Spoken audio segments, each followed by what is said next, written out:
Muhammadin wa ali Muhammad Salawat. We're going to begin the program with a recitation of the Holy Qur'an by Muhammad Asariya. Please welcome him with a loud salawat. Ala Muhammad wa ali Muhammad.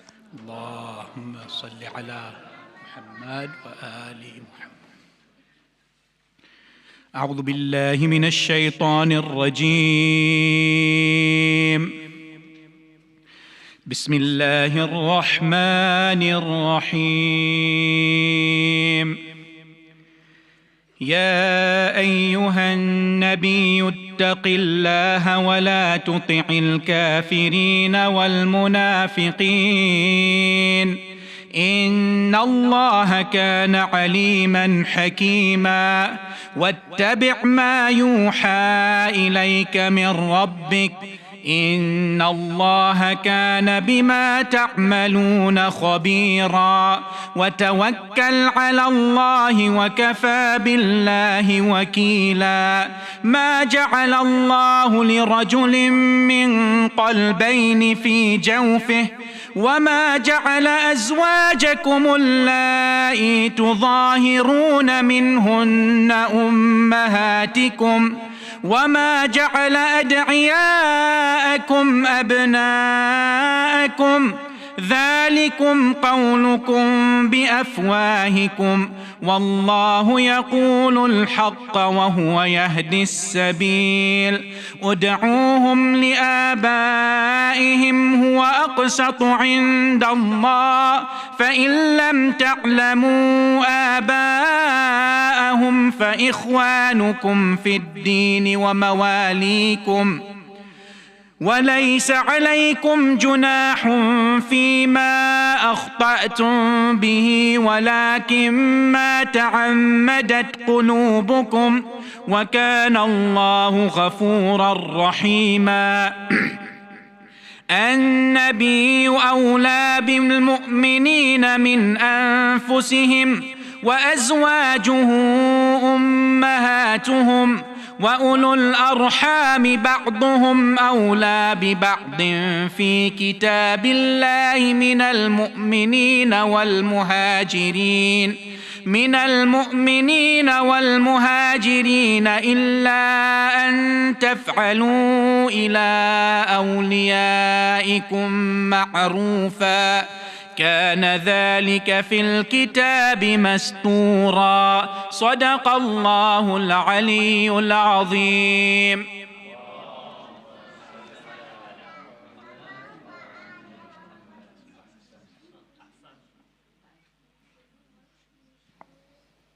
Thank you very much for that beautiful recitation. Brothers and sisters, we are now fortunate to welcome Dr. Amina Inloes, who will be continuing her talks on the ethical view of Islam in Islam. Please welcome her with loud salawat ala Muhammad wa ali Muhammad.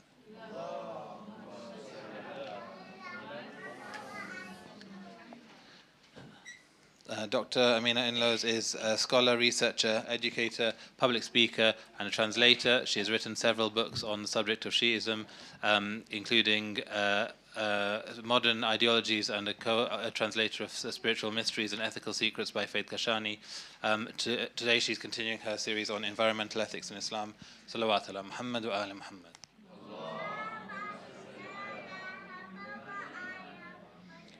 A very beautiful Qur'an recitation, mashallah. And as the ayah said, Allah has not put two hearts in any of our chests, so inshallah all of our hearts are for Imam Hussein.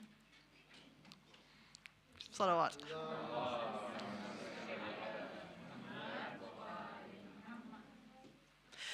Sallallahu alayka ya sayyidi wa ya mawlay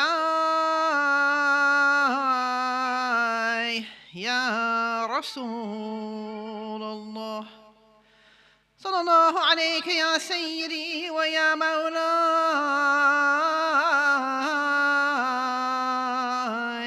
ya Aba Abdillah ya rahmatullahi al-wasi'ah ويا باب النجاة الأمة غريب مظلوم كربلاء يا ليتنا معكم سادتي فنفوز والله فوزا عظيما.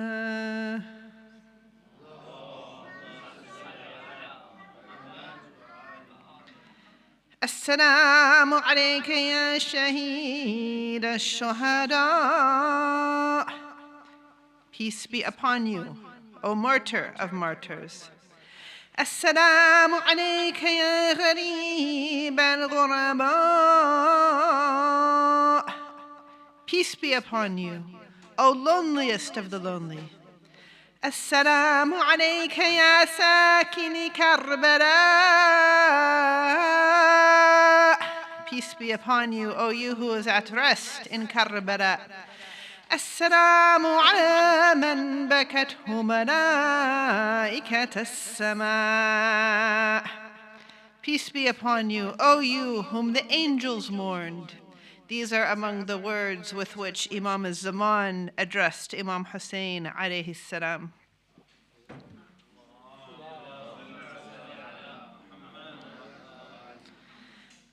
أعوذ بالله من الشيطان الرجيم. بسم الله الرحمن الرحيم.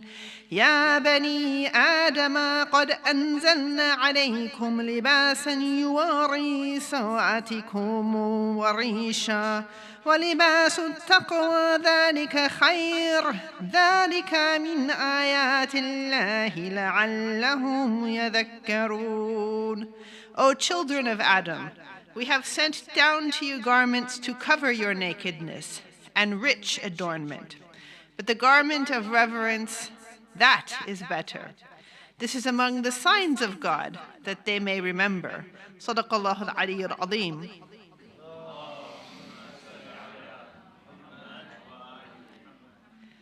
The past couple nights we have embarked upon a discussion of what Islam has to offer in terms of theological views, in terms of worldviews, in terms of ethics, towards a sustainable planet, towards a healthy environment, towards overcoming the impending environmental crisis, and instead having a good future ahead of us, inshallah. And the mu'min is always optimistic. We are optimistic in Allah, that no matter how difficult things may seem, we know that Allah's hand is above everything and Allah is merciful. So on the first night, as those of you who were here recall, we were talking about the Islamic worldview in that all created things, whether they be plants, animals, rocks, or other sorts of things, have a spiritual reality, are cognizant of Allah, are praising Allah, and therefore are due respect as creations of Allah, animals as communities like ourselves, and not just as products or objects to be used and abused as we will. Last night we were talking about israf in the Qur'an and how israf is not only a personal thing, but it does seem, when you look at the Qur'an, to speak about the larger scale culture of encouraging needless consumerism. Islam is not against buying and selling, but wasteful consumerism to maximize profit at the expense of other people and the environment, and how that is literally or metaphorically the behavior of shaitan. I understand that's very cheerful, but this is the month of Muharam after all. So now we're going to start talking about some of the main consumables we deal with as human beings, those being clothing and food, which also play a strong role in how we are treating, or in some cases, polluting and drying up the natural world. Because if we don't have these basics, the other things don't matter. If you don't have your clothing and your food and your water, it doesn't matter if you have a nice car, it doesn't matter if you have a beautiful house. These are the basics. So we're going to talk a bit about some Islamic perspectives about them, and also and how that relates to what's going on in the present day world. Because of course, some of what's said in our classical literature still very much relates to the current world, but some of it may not necessarily express all the current issues we're dealing with because the world has changed so much. So, in the ayah that I just mentioned, Allah has given us clothing to cover ourselves and adornment. We understand that to be clothed and adorned is, as a gift from Allah, as I said in a narration. It's part of the honor of Bani Adam. This is one of the things that distinguishes us from other animals. If the human is the haywan natiq, the speaking animal, and the humanly intellecting animal, the other animals don't do that, but they all come with their garments. Birds grow their feathers, cats grow their fur, and they almost always look very nice, mashallah. But we are the ones who change around our garments, and not only for the sake of weather, but sometimes adornment, sometimes identity, whatever it happens to be. But this is a gift from Allah, and Allah says in the Holy Qur'an to wear our adornment at every place of worship, but do not be wasteful. So since we talked about Israf yesterday, from this ayah we would understand that there is some relationship perhaps to a beautiful adornment and worship or spirituality. That is, if we look at this ayah and also the Islamic tradition in general, Qur'an, hadith, etc., we can see that beautifying our surroundings, textiles, whatever it happens to be, does have a spiritual aspect when done in the right way. For example, when I walked in here, I was quite I was happy with the new renovations, although they're not extravagant by any means, but they're nice. And I heard the youth put up the banners in here, and they're also very nice. And these things add to the spiritual experience and feeling of the place. When we go to the shrines, for example, of the imams, peace be upon them, maybe we don't always sit and think about it, but the art, the architecture, the design, sometimes mirror work or tile work, it's all designed to promote spiritual reflection. Sometimes it's very deeply symbolic. 12 things for 12 imams, for example, or 5 things in the design for the Panjtan. So there is a strong relationship between beauty and spirituality in our pre-modern culture. We may have heard the narration, Allah is beautiful and loves beauty. This is not against Islam. The problem with how things have gone in the culture of mass production and profit at the expense of everything else is that the spirit has been lost in the beauty. And this is especially the case, when you compare something, for example, say you have a bowl or a carved bowl, or maybe even, one of those bowls they used to write Qur'an in and so forth. You have the beauty of the object, you have the work of the person or people who made it, you have the natural product, and all of these things combine. And nowadays we are living in a culture of falsities. You might get a plastic piece, for example, in some places that's been factory made by someone who doesn't even know what they're writing, doesn't care, probably a wage slave or worse. And so, in a sense, this kind of sometimes doesn't reflect the ideal of spirituality and beauty in our tradition, even though there are many appealing things that are being sold to the masses, and people are encouraged to buy whether or not they need them, that are destroying our planet. By the way, I know I'm kind of preaching to the converted here, because I know this community is both environmentally conscious as well as has a reputation for being careful spenders. So maybe in any case, these are messages to take to people outside of the room, or things to think about. But in any case, there is a strong relationship between beauty and spirituality. The angels are beautiful. In our narrations, Ahlul Bayt are described as very beautiful and so forth. The Shuhada of Karbala, they're described as the full moon, they're glowing and so forth. One of the areas, of course, where we do adorn ourselves is clothing. Now, this is probably the only time in your lives, for that matter, my life, you're going to hear me give a hijab lecture, because it's not a topic I usually bring up for various reasons. But I do want to talk a little bit about the traditional culture of hijab, if you will. I'm trying to pick my words carefully, what that has to offer to how we treat clothing in a sustainable, environmentally friendly way, and also what's not going so well in that department. So this is not an ahkam discussion. This is not a family life discussion. It's actually not even a women's only discussion, because these things are also relevant to traditional men's clothing in the world in general, not just the Muslim majority world, but insofar as women are targeted more as consumers of clothing, and you get any man and any woman, and this might be true even in any country. The man politician is judged on his speech. The woman politician is usually at least half, if not 3/4, about what she's wearing. That this is just, I don't know if it's human nature or human culture or what. But nonetheless, so no falling asleep over here. As I was alluding to, oftentimes when we talk about the idea of hijab, I don't want to sound controversial here, but I think I'm allowed to because it's mouthful. So it's talked about with respect to, quote unquote, the male gaze, as they call it nowadays. The man, the heterosexual man, looking at the woman as an object or as something. We hear about attractiveness. We hear about, well, it's pretty much what we hear about, but we don't always talk about everything else that's going on with the subject. So I'd like to talk about everything else. And one of the everything else is the environmental aspect. Now, traditional clothing in general, whether it's women's clothing or men's clothing, was and this is probably true even if it's not in our childhoods, maybe your parents or your grandparents.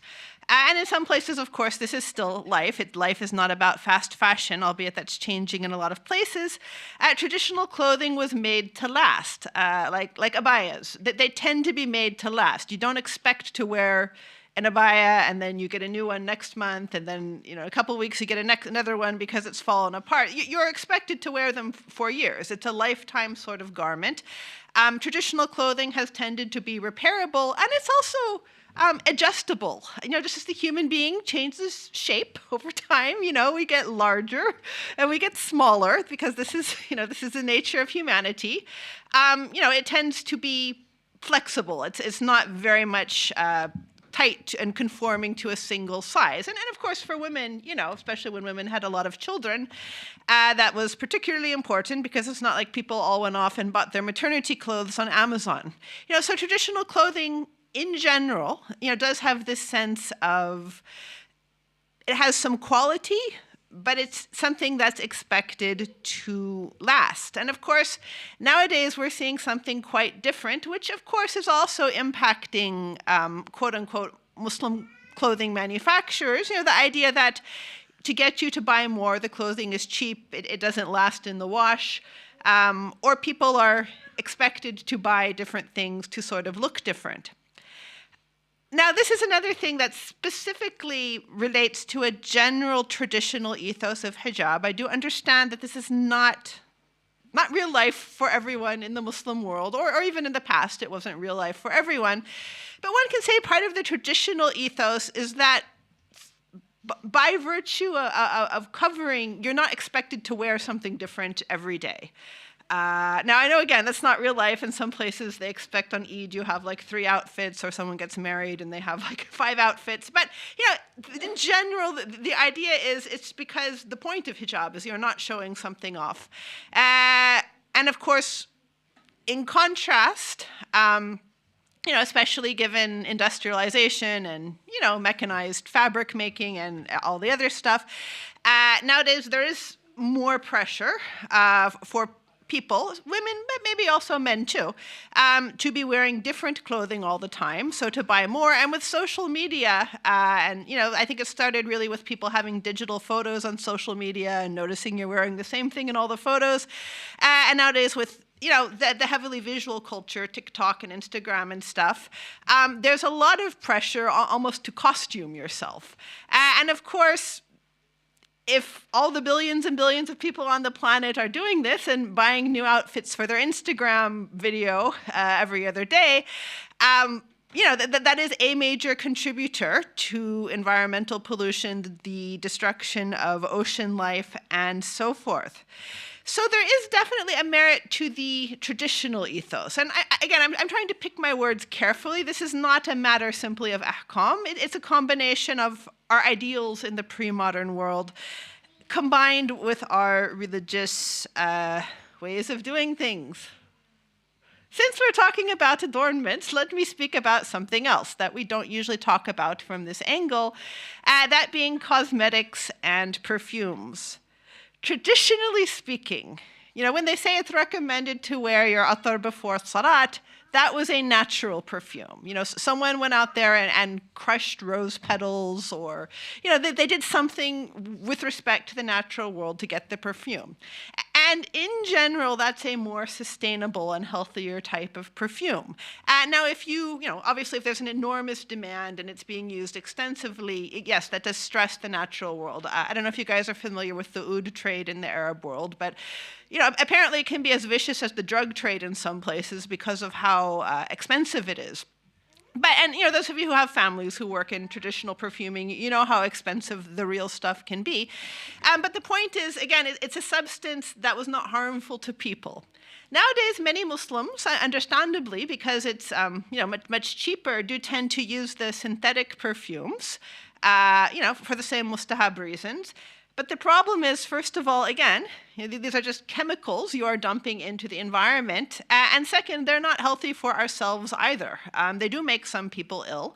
And there are all sorts of illnesses that are cropping up in our time, which are probably due to things like toxins that we are putting on ourselves and in our air, whether it's an artificial air freshener, artificial perfumes, artificial this and artificial that. We're not designed to cope with all that. But these things somehow, we're not always considering them.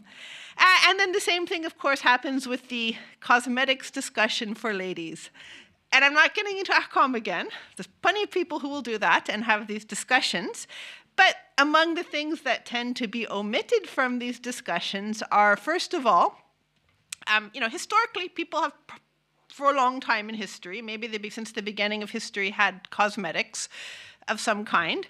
But again, they tended to be natural substances, and with some exceptions, of course, tended not to be that harmful. Nowadays, the amount of synthetic, harmful products that a lot of young ladies in particular are pressured to wear is bad enough that there are illnesses that are starting to come up among young women that really weren't around even when I was a young person. And it's not that we didn't have cosmetics when I was a young person, but if you look, for example, on YouTube at what some young people are encouraging other people to do, it's just layers and some layers of factory-made chemicals. And so, setting aside one's views about, what one should or should not be wearing, it's very unhealthy for the human and the planet, especially because all of these things, they don't last very long. They come in plastic packages, they get made in factories, and it's fair to say that, unfortunately, the beauty industry is killing the planet. Now, I'm not saying that everyone has to stop using all these things, but just as we are cognizant of our food and halal meat and how the animals are treated, it's also good to be thoughtful about things like perfume, cosmetics, what the clothing is made out of, and so forth. Because that goes, in the direction of one thing I have noticed with respect to the quote-unquote global Islamic culture of clothing, and this is more ladies' clothing. It doesn't happen as much with men, but it might happen with men's too, so do think about it. Traditionally, clothing, absolutely, for men and women was made out of natural fabrics because they didn't have anything else. So cotton, wool, silk, for the women, linen, whatever it happened to be, the things we consider to be normal fabrics. For whatever reason, in this day and age, the what you can call the global Islamic clothing fashion, which is usually like the black abayas like this and so forth, are almost invariably made out of polyester. And I'm no exception. It's very hard to find this sort of clothing that's not synthetic, and not impossible. Nowadays, there are a few people doing it, but in general, it's synthetic unless you make it yourself. And unfortunately, we know that when you wash polyester, the fibers go out into the ocean, and the fish eat them, and then they get contaminated with them because it's essentially plastics and chemicals. And of course, again, the production of these materials is environmentally destructive. And I suspect it's probably not good for ourselves either. But sometimes we have an idea to be pious is, you wear the black polyester abaya, the black polyester hijab, and the sleeves, and the socks, and this is like the ideal full hijab in some cultures.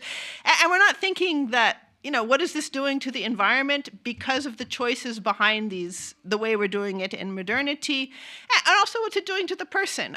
We know that the traditional clothing, including the traditional hijab clothing or abayas, is very breathable.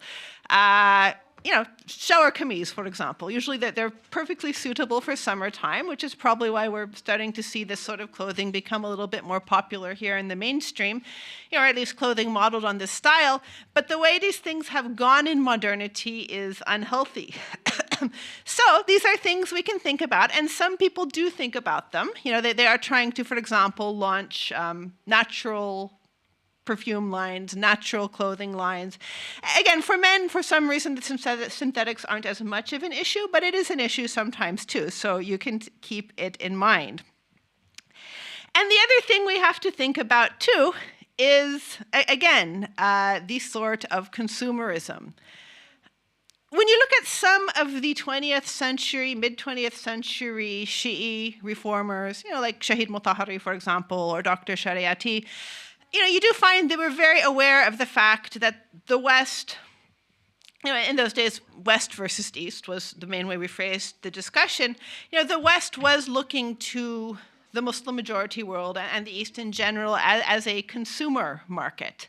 The idea is, they are going to, either literally colonize the countries or just economically dominate the countries to get money for them. And part of that was making the people, into people who would buy Western products. So if a company like L'Oreal went to Iran, it's not because Allah is beautiful and loves beauty, it's so they can take the money from the people.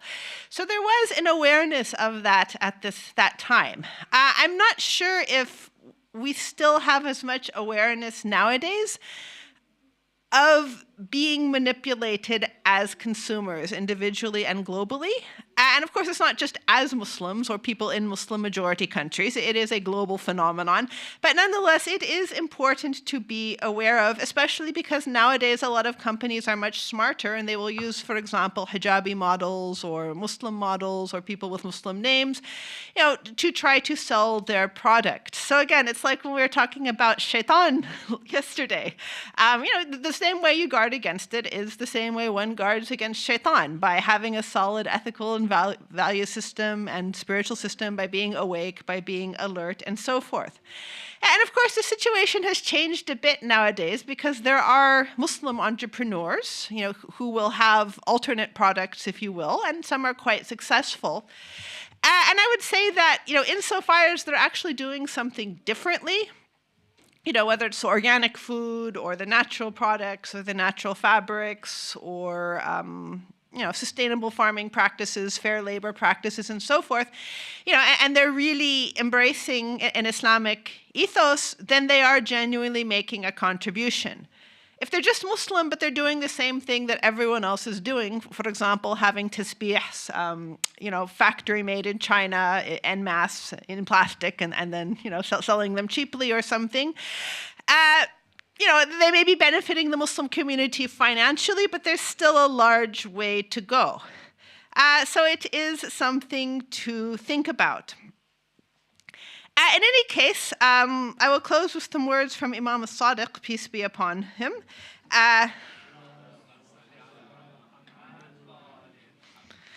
He says that our outward clothing is a blessing from Allah, but our best clothing is that which does not distract us from Allah.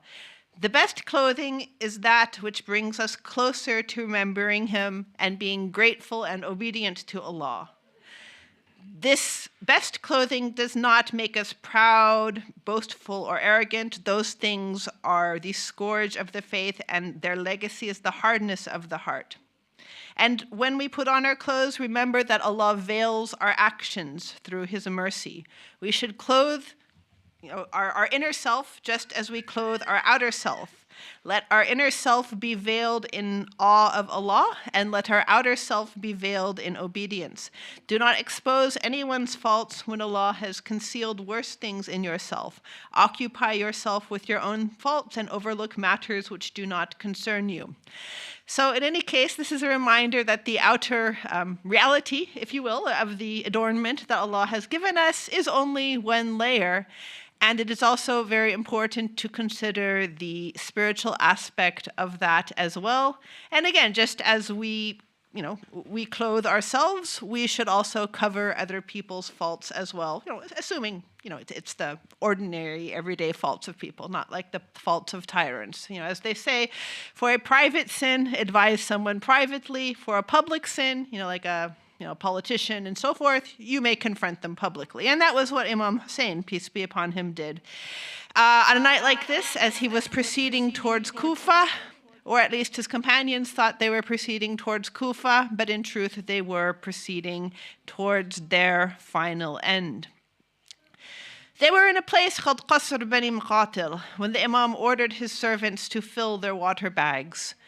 And we know why the Imam had them collect water and what would happen. Well, the Imam was reciting, Inna lillah wa inna ilayhi raji'un. Inna lillah wa inna ilayhi raji'un walhamdulillahi rabbil alameen. His son looks at his father. His father often remembers Allah, but never quite like this. He said, "Oh, my father, why do you keep saying this? This is what is said when people die." The Imam said, "I fell asleep for a moment, and I saw a horseman. The horseman was saying, 'These people are marching as fate marches towards them.' And I realized they were eulogizing us." His son, Ali al-Akbar, said, "May Allah never let you see any evil, my father. Are we not on the right?" The Imam said, "By Allah, yes, by the one to whom all his servants will be turned to. By Allah, we are in the right." Ali Akbar said, "Oh, father, then it's fine. I don't mind dying as long as we are in the right." The Imam said, "May Allah reward you for being such a good son, with the best of rewards, that he would reward a son on behalf of his father." But soon their situation would turn dire. Soon they would know that they were no longer proceeding towards Karbala. Last night we were talking about how the first shaheed of the battle fell, Muslim ibn Aqil, as he was beheaded and cast off the rooftop in Kufa. Soon after that, messengers came to the Imam. They told him, "We have something very serious to tell you." The Imam told them, "Speak." They looked. They saw the companions of the Imam, supporters, not knowing what's happening, the family of the Imam. Around them were the women, the children. They said, "Maybe we can tell you in private." The Imam said, "No, you will tell me here in front of everyone else. I have no secrets in front of you." And so they said, "Ya Aba Abdullah, we only left Kufa when we saw the bodies of Muslim ibn Aqil and Hani ibn Urwa dragged along the streets and across the alleyways of Kufa. It was their bodies that were being dragged. Their heads were hanging from the gate of Kufa." The Imam again says, "Inna lillah wa inna ilayhi raji'un. Inna lillah wa inna ilayhi raji'un." And then he gets up and begins to look for someone. A small girl, a young girl, Hamida, the daughter of Muslim. When they found Hamida, he had Hamida sit with her, and he looks at her. How can he tell this young girl that her father has been killed? Hamida had been so excited to go to Kufa and see her father Muslim. She used to tell people, "We're almost there. We're going to see my father. We're going to see my father." Now he looked at her and he had to give her this news. So he doesn't say anything. He strokes her head. He looks at her. Then he says, "Oh Hamida, I am like your father now. My daughters are like your sisters now. We will look after you and we will take care of you." She looks up, she says, "My uncle, Aba Abdullah, has anything happened to my father?" He nods and she begins to cry. She begins to shed tears as the daughters of Hussein are watching. But of course, who would be there on the day of Ashura to comfort them? That was what they were moving on towards, knowing they would no longer reach Kufa. And it was the 2nd of the month of Muharram, when all of a sudden, the horse of Imam Hussein, the loyal horse of Imam Hussein, Zul Janah, would no longer move. He stopped. The Imam looked around in recognition. He got off his horse and he said to the people, "What is this place called? What is the name of this place?"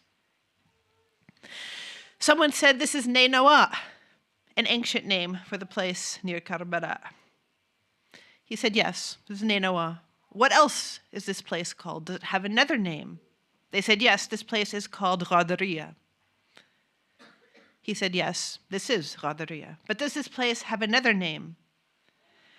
And they say, "Yes, this place is also known as Karbala, Ardu Karbin wa Bala, the land of trials and tribulations." The Imam says, "Oh Allah, I seek refuge from you, from Karb and Bala. This is the land that the angel Jibreel told my father about. This is the land where we will be slaughtered. This is the land where our children will be killed. This is the land where our women will be taken in chains." Hussein was slain, his family in pain. No soldiers had remained. Women in pain, chains, children in pain. Yazid is to be blamed. Hussein was slain, his family in pain. No soldiers had remained. Women in chains, children in pain. Yazid is to be blamed. But this is not what remains from the land of Karbala. This is not what remains from the land of Karbala. The night inflames the charging man.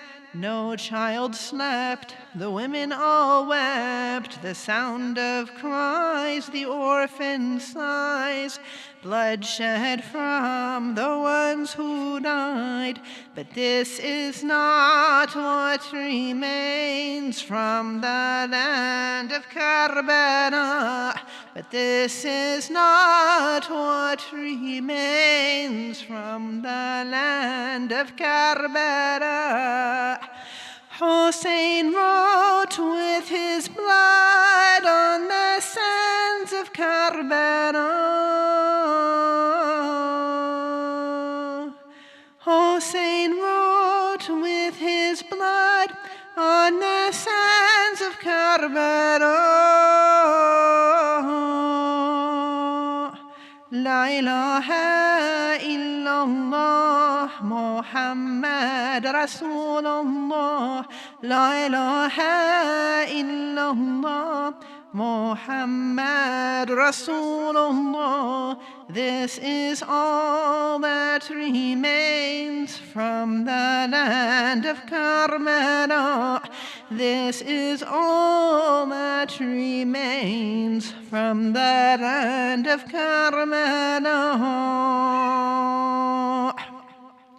Inna lillahi wa inna ilayhi raji'un. فسيعلم الذين ظلموا أي منقلب ينقلبون والعاقبة للمتقين. بسم الله الرحمن الرحيم. إلهنا وسيدنا تقبل أعمالنا, accept our deeds. اشفي مرضانا, heal all those who are sick. ارحم أمواتنا, have mercy on those who have passed. اقضي حوائجنا, accept our حاجات. اكشف همومنا, save us from our distress. لا تسلط علينا من ليرحمنا. من كان في مجلسنا هذا طالب حاجة فاقضي حاجته يا الله, accept our حاجات. وإلى أرواح المؤمنين والمؤمنات رحم الله من يقرأ سورة الفاتحة مع الصلوات.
Brothers and sisters, today we will have the second of our talks from community activists.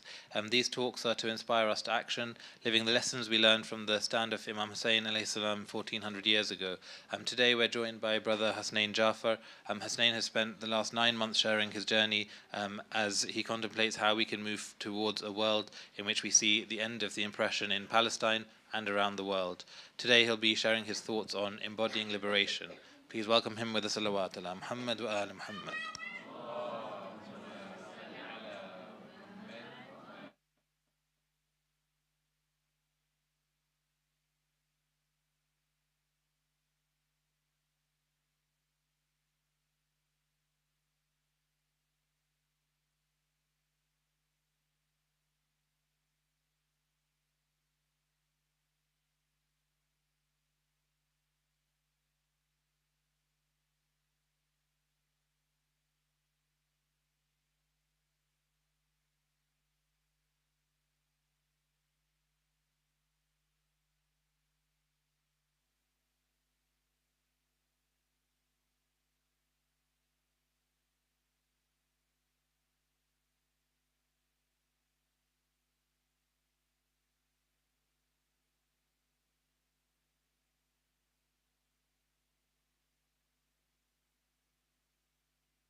Yeah.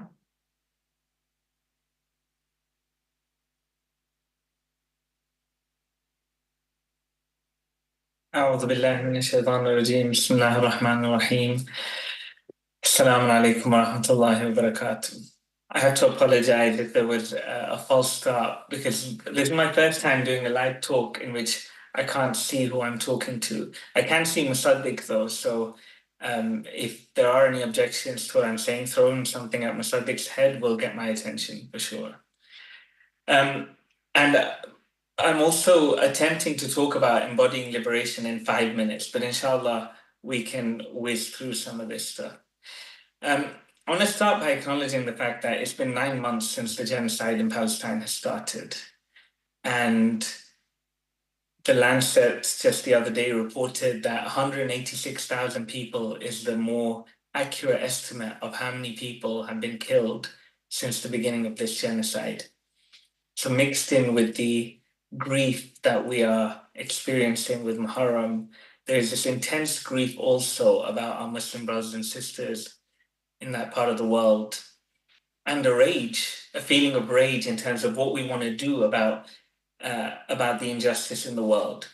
I think as both activists and participants in activism, we've all gone on a bit of a journey. This journey for many of us has been about radicalization. For all of us, it's been about mobilization, right? So we've all been boycotting and attending protests, and there's been a lot of mobilization in the community. But for many of us, it's about understanding the deeper connections between capitalism and colonialism, between Zionism and racism. And part of that journey has led us to this point of quite intense despair and powerlessness, because we've gained this perspective. Ultimately, as a movement, we haven't even been able to gain a ceasefire. Palestinians are still dying despite everything that we're doing. We have seen state government after state government fail the people of Palestine, and not just Palestine, the people of Sudan, of Congo. Awareness of all of this has risen in our communities.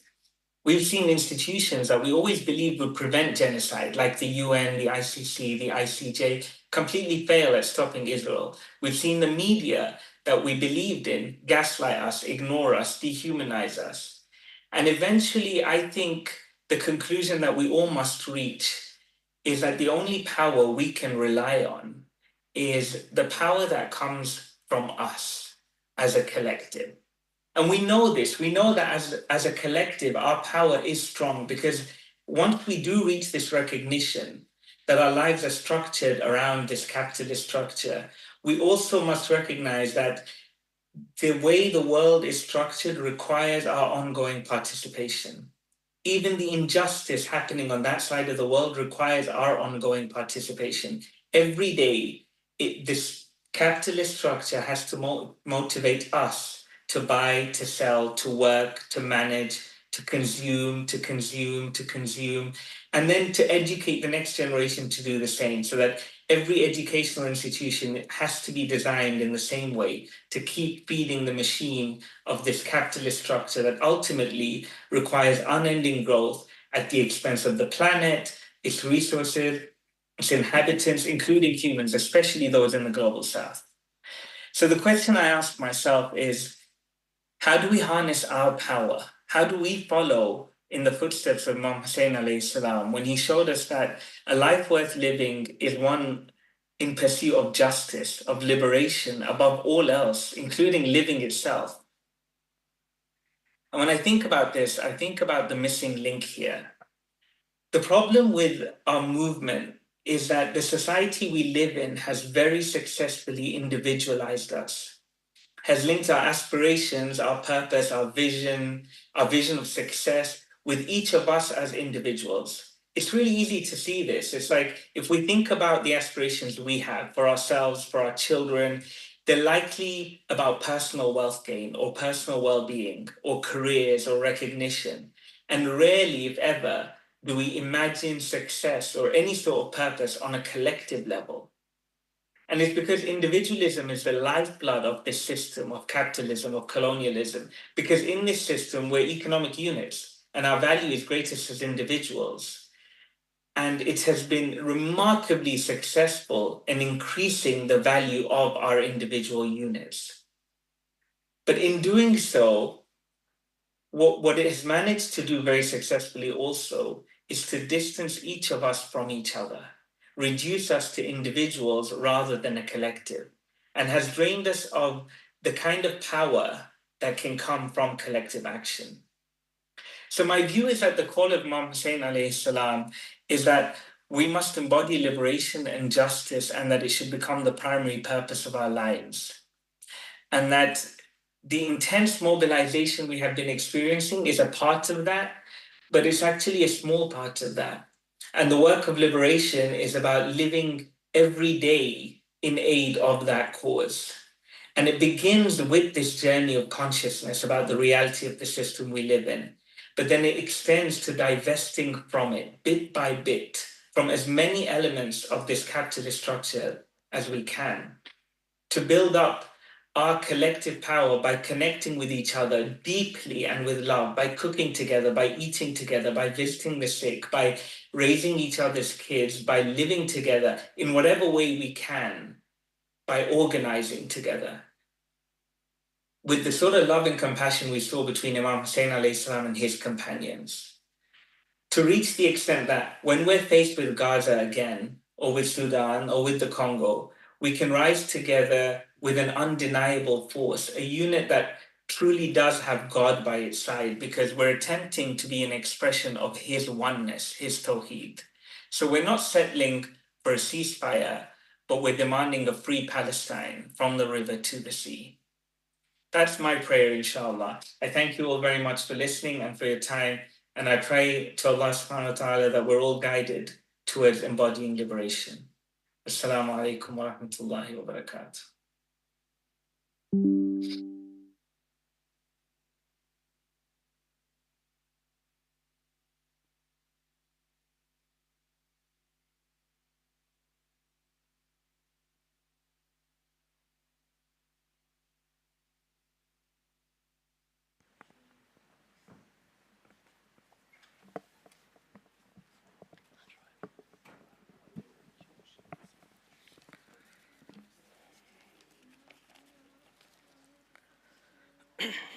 Bar Muhammad wa ali Muhammad salawat.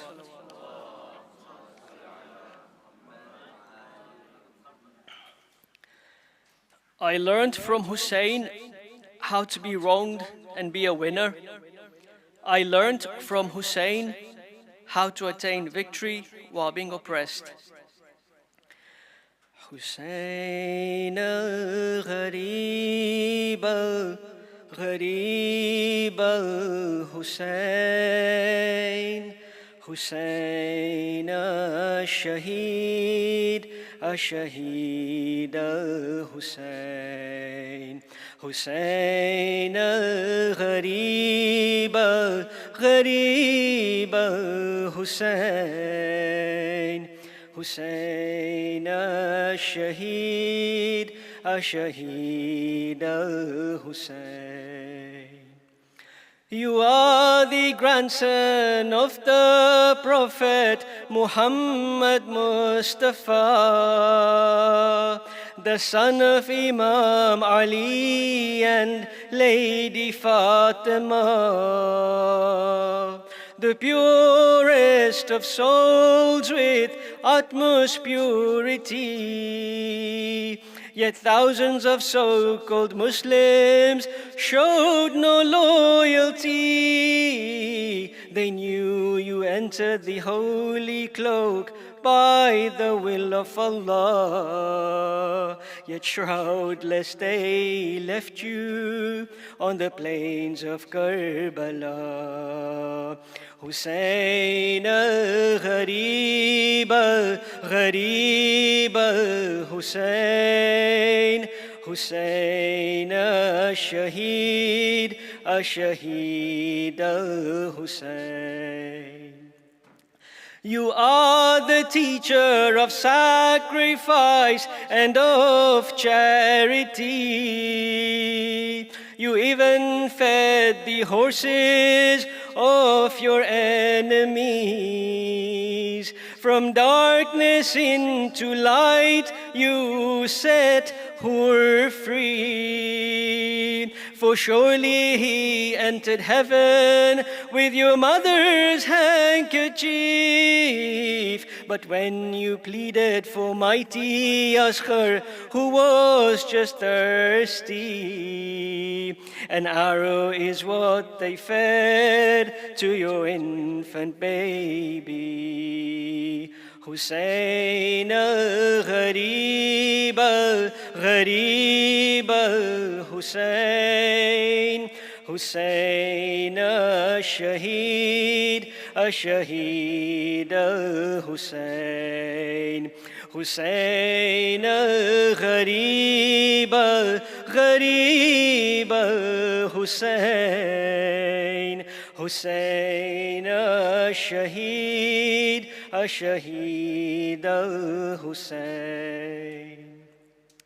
You are the lantern of guidance for all the world to see, the ark of salvation for all of humanity.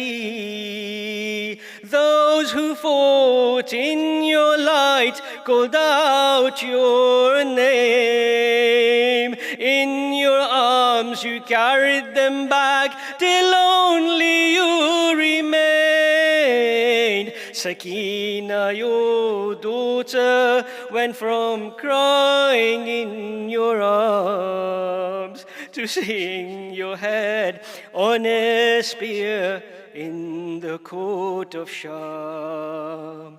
Hussein al-Gharib al-Gharib al-Hussein Hussein al-Shaheed al-Shaheed al-Hussein.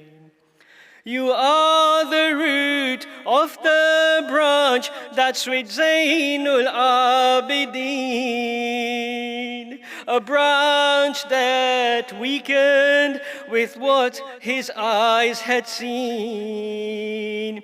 He endured the scene of Karbala and held his belief. Added to his own suffering, no sign of his relief.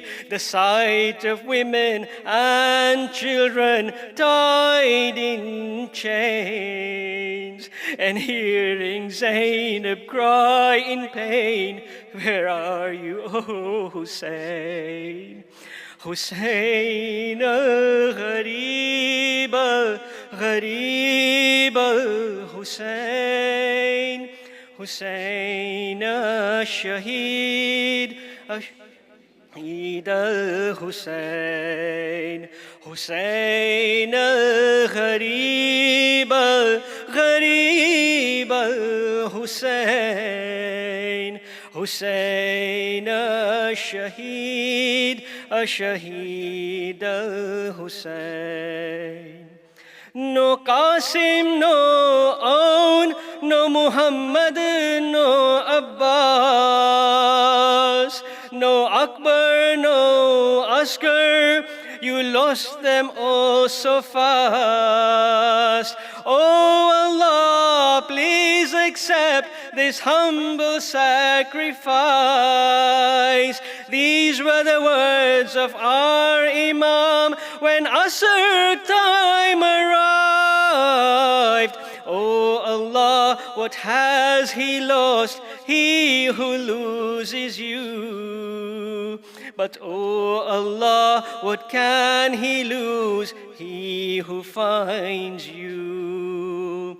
Hussein al-Gharib al-Gharib al-Hussein Hussein al-Shaheed al-Shaheed al-Hussein. You are the savior of Islam, and our faith you did revive.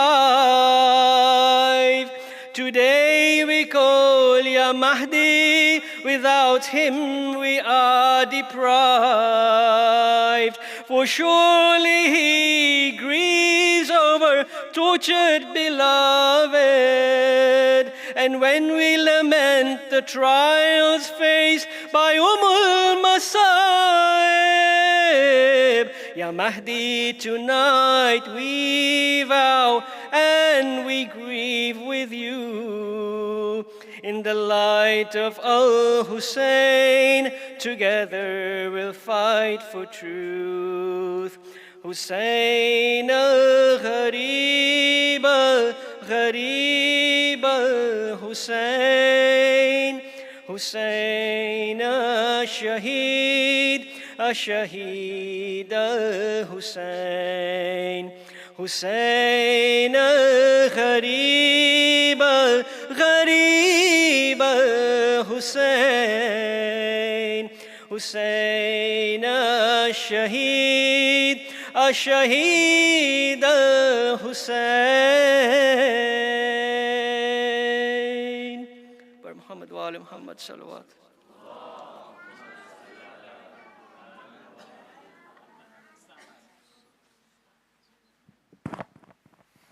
زيارة.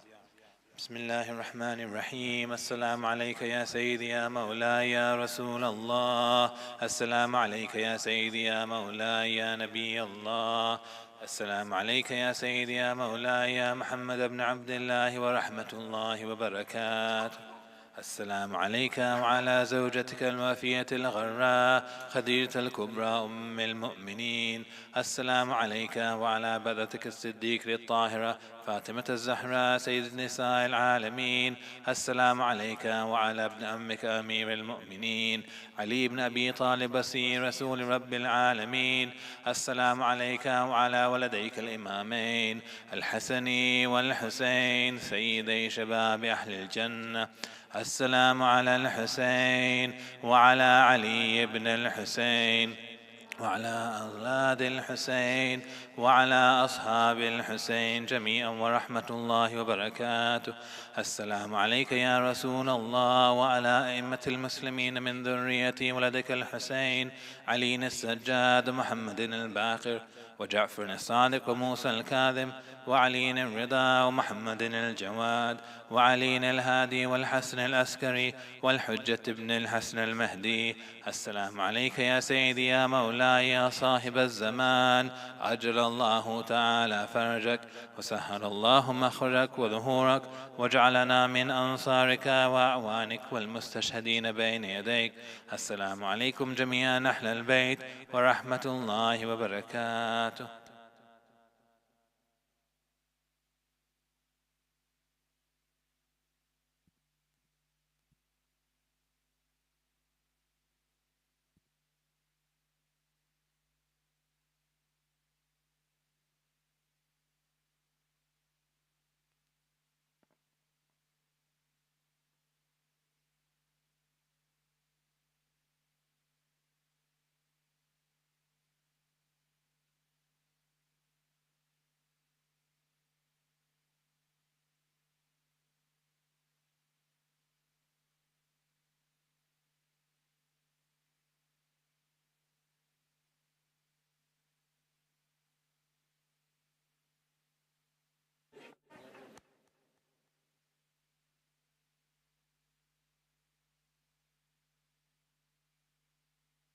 Is it time?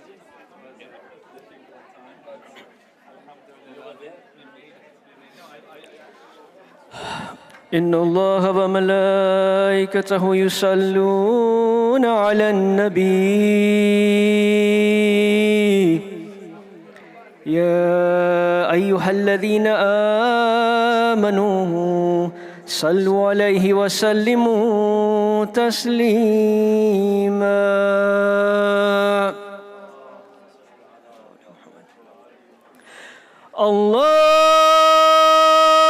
الله أكبر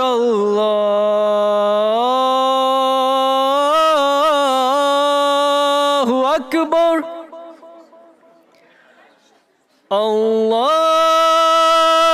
الله أكبر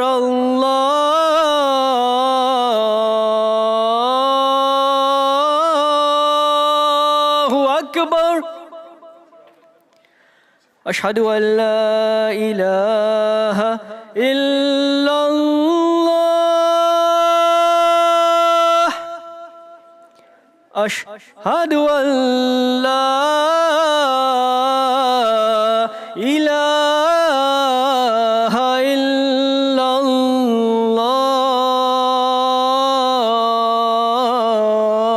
الله أشهد أن محمدًا رسول الله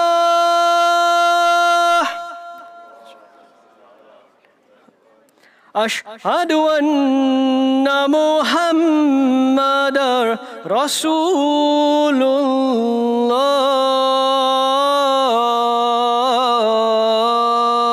الله أشهد أن عليًا ولي الله أشهد أن عليًا حجة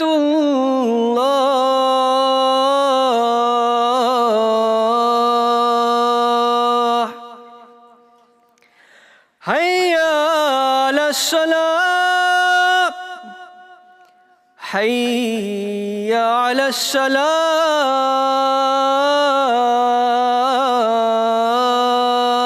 الصلاة حي على الفلاح حي على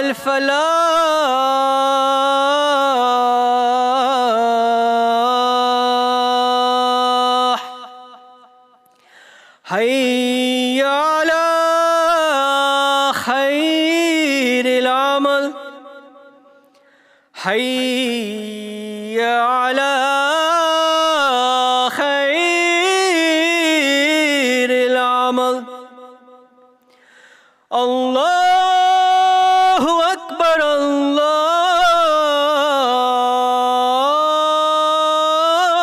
الله أكبر لا